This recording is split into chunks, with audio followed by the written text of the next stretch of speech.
নমস্কাৰ, মই ডক্টৰ আব্দুল ৱাকিদ। আজি মই আপোনালোকলৈ মোৰ কিতাপ হিহুৰ সন্ধানত লুইতেদিৰ দ্বিতীয়টো খণ্ড আগবঢ়াব বিচাৰিছোঁ। দ্বিতীয়টো খণ্ডৰ নাম চৈখোৱাঘাট। খণ্ডটো আগবঢ়োৱাৰ আগতে মই আপোনালোকক প্ৰথমতে চৈখোৱাঘাট আৰু ঢলা এই গোটেই অংশটো বিষয়ে অলপ বিৱৰণ দিব বিচাৰিছোঁ যে কেনেকৈ গৈ চৈখোৱাঘাট পাব পাৰি বা ঢলা বজাৰ পাব পাৰি। কাৰণ ইয়াৰ পাছৰ কেইবাটাও খণ্ড আমাৰ এই ঠাইখিনিৰ পৰাই আৰম্ভ হ'ব। সেইকাৰণে তাৰ আগতে সম্যক আভাস দিব বিচাৰিছোঁ যে বৰ্তমান চৈখোৱাঘাট বা ঢলা বজাৰ সেই অংশটো কেনেকুৱা ধৰণৰ হৈ আছে। ঢলালৈ যাবলৈ হ'লে প্ৰথমতে তিনিচুকীয়া চহৰ যাব লাগিব। তিনিচুকীয়া চহৰৰ পৰা অলপ দূৰ গৈ মাকুম চহৰ পোৱা যায়।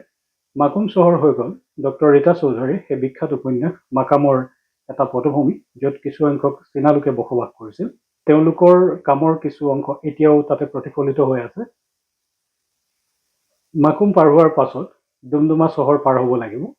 ডুমডুমা চহৰ পাৰ হোৱাৰ এই অংশবোৰতে বহুতবোৰ চাহ বাগান দেখা যায়। অৱশ্যে বিশেষকৈ উজনি অসমৰ শিৱসাগৰ, ডিব্ৰুগড় আৰু তিনিচুকীয়া জিলা যথেষ্ট চাহ বাগানেৰে সামৰি আছে। গতিকে এইফালেও চাহ বাগান যথেষ্ট পোৱা যায়। ডুমডুমা চহৰ পাৰ হোৱাৰ পাছত অন্য এখন চহৰ তালাপ পাৰ হ'ব লাগিব। তালাপ পাৰ হোৱাৰ পাছত এখন সুবিশাল পথাৰ পোৱা যায়। এইখন হ'ল বহুত বিখ্যাত ধাদুম পথাৰ। এই ধাদুম পথাৰতে বিলৰ অংশ আছে। বিলুপ্ত প্ৰায় পৰিভ্ৰমী তথা স্থানীয় চৰাইৰো ইয়াত বহুতখিনি ৰেকৰ্ড আছে। এই ধাদুম পথাৰৰ পৰা চাৰিওপাশৰ পৰিৱেশ ক্লিয়াৰ হ'লে হিমালয়ৰ বৰফাবৃত পাহাৰ বা পৰ্বত দেখা পোৱা যায়। এইটো এটা খুব সুন্দৰ দৃশ্য। ধাদুম পথাৰ পাৰ হোৱাৰ অলপ পাছতে ৰাস্তাটো এইডোখৰত দুভাগ হয়। ইয়াৰে সোঁহাতে গ'লে আমি ডক্টৰ ভূপেন হাজৰিকা সেতু বা ঢলা শদিয়া সেতু পাম আৰু বাওঁহাতে গ'লে ঢলা বজাৰ পাম। এতিয়া প্ৰথমে মই ডক্টৰ ভূপেন হাজৰিকা সেতু সেই চাইডেদি আপোনালোকক দেখাব বিচাৰিছোঁ। এইফালে গ'লে আগতে এইটো 2017 চনত এইখন দলং উদ্বোধন কৰে ভাৰতৰ প্ৰধানমন্ত্ৰীয়ে। এই দলংখন এছিয়াৰ ভিতৰতে সৰ্বাধিক দৈৰ্ঘ্যৰ নদী দলং বুলি কোৱা হয় আৰু এই দলংখনে ঢলা আৰু সিতুমূৰে শদিয়া এই দুইটা অংশ কানেক্ট কৰিছে। এই কানেকশ্যনে অকল শদিয়াবাসীৰ কাৰণে নহয়, অৰুণাচলৰ পূব প্ৰান্তৰ মানুহখিনিৰ কাৰণেও কানেক্টিভিটিৰ যথেষ্ট সহায়ক হৈছে। এই ব্ৰিজখন যোনডোখৰ জেগাত পাৰ হয় বা যোনডোখৰ জেগাত আছে সেইডোখৰক 0 পইণ্ট বুলি কোৱা যায়। আৰু সেই 0 পইণ্টতে মই মোৰ আৰম্ভণি আমি যিটো প্ৰথম মোৰ ভিডিঅ' দিছিলোঁ সেইটোত এই অংশৰ পৰাই মই দিছিলোঁ। এই 0 পইণ্টত বা এই ঢলা শদিয়া ব্ৰিজৰ পৰা যদি আমি চাওঁ ঢলাৰ পৰা গৈ থকা অৱস্থাত, তেতিয়াহ'লে এইখন গোটেইখন লোহিত নদী। লোহিত নদীৰ ইয়াৰ পৰা প্ৰায় 12 কিলোমিটাৰ নামনি চৈখোৱাঘাট। তাৰ বিপৰীত ফালে হৈ গ'ল শদিয়াঘাট বা কুন্দিলঘাট। সেয়া আছিল 2017 চনলৈকে এই কাহিনী আছিল। কিন্তু 2017 চনত মে' মাহত যেতিয়া দলং ইনগুৰেশ্যন হ'ল তেতিয়া তাৰ পৰা এই ঘাট দুটা বন্ধ হ'ল। ঢলা শদিয়া ব্ৰিজৰ পৰা যদি আমি পূবফালে চাওঁ তেতিয়াহ'লে এইখন বিশাল লোহিত নদী আৰু লোহিত নদী ইয়াতে আহি পেলাই নদিহিং নদীখন পৰিছে অলপ আগত, আৰু নদিহিং নদীখন তাৰো আগত টেঙাপানী নদীখন পৰিছে। আৰু সেই টেঙাপানী নদী নদিহিং নদীৰ সেই সংগমস্থলী প্ৰায় অসম অৰুণাচল সীমান্ত। তাৰ পৰাই আমি 2005 চনৰ জৰীপ আৰম্ভ কৰিছোঁ। এতিয়া আমি উভতি যাওঁ ঢলা বজাৰৰ অংশলৈ, য'ত ৰাস্তাটো দুভাগ হোৱা এডোখৰ দেখিছে আপোনালোকে। ইয়াৰ সোঁহাতে ঢলা শদিয়া সেতুলৈ আগবাঢ়ি গ'ল, বাওঁহাতে ঢলা বজাৰ। ঢলা বজাৰলৈ গৈ ঢলা বজাৰ সোমোৱাৰ মুহূৰ্ততে সোঁহাতে এটা ৰাস্তা ফাটি গৈছে। এই ৰাস্তাটো মই এইকাৰণে দেখাইছোঁ যে আমাৰ কিতাপত উল্লেখ কৰা দুটা ঠাই এইটো ৰাস্তাতে অৱস্থিত। প্ৰথম হ'ল ঢলা আৰ্মি কেম্প, যোনটো মই 2005 চনৰ জৰীপত প্ৰথমতে আহি পেলাই ঢলা আৰ্মি কেম্পত আহি আৰ্মি অফিচাৰক লগ কৰিছিলোঁ আমাৰ নিৰাপত্তাৰ কাৰণে। তাৰ লগতে এইটো আইবিটো বৰ্তমান জৰাজীৰ্ণ অৱস্থাত আছে, কিন্তু যেতিয়া আমি ইয়াত আছিলোঁ 2005 চনত ই এটা যথেষ্ট সক্ৰিয় আইবি আছিল আৰু আমি ইয়াৰ পৰাই আমাৰ ব্ৰহ্মপুত্ৰ অভিযান আৰম্ভ কৰিছিলোঁ। ঢলা বজাৰখন এটা সময়ত ব্যস্ততাৰ এটা কাৰণ আছে। ইয়াৰ পৰা যিহেতু আগুৱাই গ'লে চৈখোৱাঘাট পোৱা যায় আৰু চৈখোৱাঘাটৰ পৰা সিফালে শদিয়াঘাটলৈ পোৱা যায়, গতিকে যাত্ৰী পাৰাপাৰ হয়। গতিকে এই ঠাইডোখৰ এটা সময়ত যাত্ৰীৰ কাৰণে যথেষ্ট এটা সক্ৰিয় ঠাই আছিল। আৰু এই ঢলা বজাৰৰ পৰা যদি আমি বাওঁহাতে যাওঁ তেতিয়াহ'লে বাওঁহাতে অলপ দূৰ আগবাঢ়ি গ'লে আমি চৈখোৱা ৰেঞ্জ অফিচ পাম। চৈখোৱা ৰেঞ্জ অফিচ হ'ল ডিব্ৰু-চৈখোৱা ৰাষ্ট্ৰীয় উদ্যানৰ দুটা ৰেঞ্জ অফিচৰ ভিতৰত এটা ৰেঞ্জ অফিচ। আৰু চৈখোৱা ৰেঞ্জ অফিচৰ পৰা অলপ আগবাঢ়ি গ'লে লোহিতখন সেইডোখৰতে খুব মোহনীয় এটা দৃশ্য দেখা পোৱা যায়। নীলাভ লোহিতখন তাৰ সিফালে দূৰত যি অৰণ্য ৰাখি দেখিছে এয়া হৈ গ'ল ডিব্ৰু-চৈখোৱা ৰাষ্ট্ৰীয় উদ্যান, আৰু তাৰ সিফালে অৰুণাচলৰ নীলাভ পাহাৰ।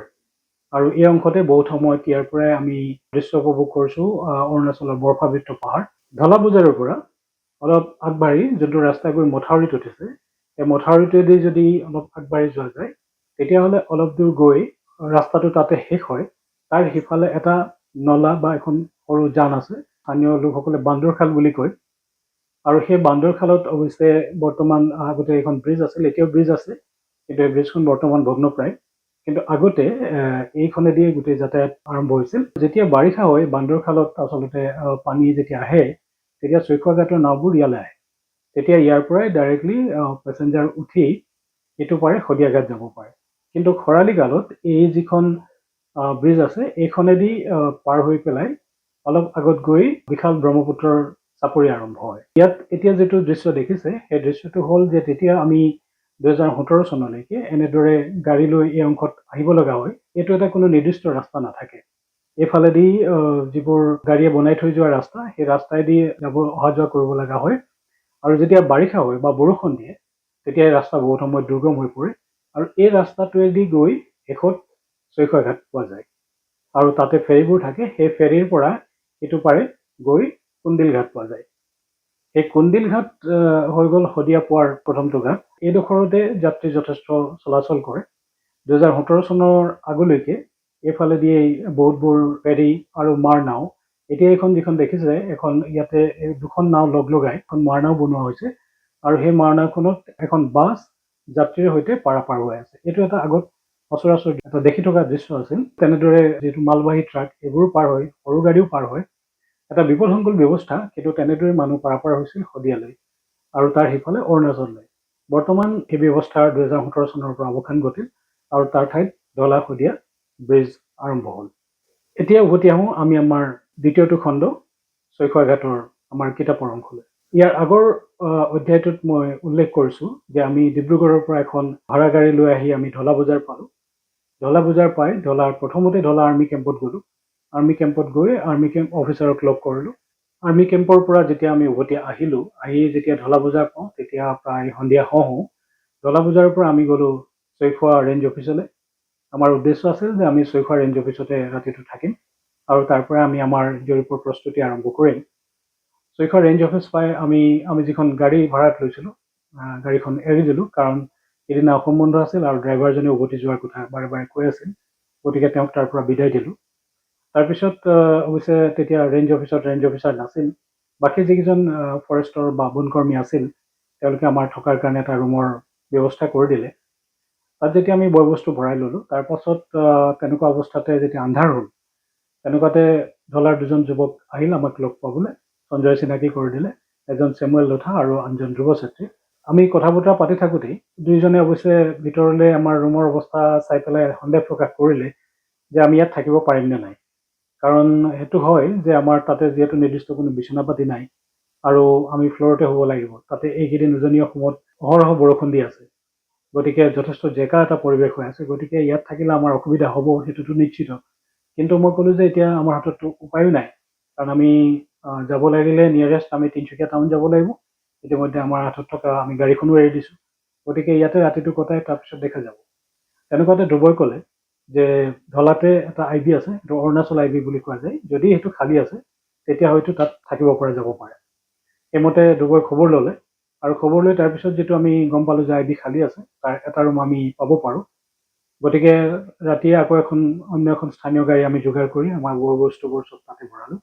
ভৰাই অৰুণাচল আই বিলৈ আহিলোঁ। এই আই বিটো দেখি ভাল লাগিল, কাৰণ তাতে দুটা ৰুম, তাৰে এটা ৰুম আমাক দিলে। এইটো এটাচ বাথৰুম আছে আৰু এটা চাংঘৰৰ লেখীয়া, তাতে দুখন বিচনাও আছে। গতিকে আমাৰ 4জনীয়া টীমটোৰ কাৰণে এটা সুন্দৰ ব্যৱস্থা, আৰু সেইকাৰণে আমি তাতে গোটেই আমাৰ বয় বস্তু ভৰাই ৰুমটো পাছৰ কেইদিনৰ কাৰণে অধিকাৰ কৰিলোঁ। এইডোখৰতে মোৰ দ্বিতীয়টো অধ্যায় শেষ হৈছে। ইয়াৰ পাছত আৰম্ভ হ'ব তৃতীয়টো অধ্যায়। তৃতীয়টো অধ্যায়ৰ নাম নাৱৰ মালিক।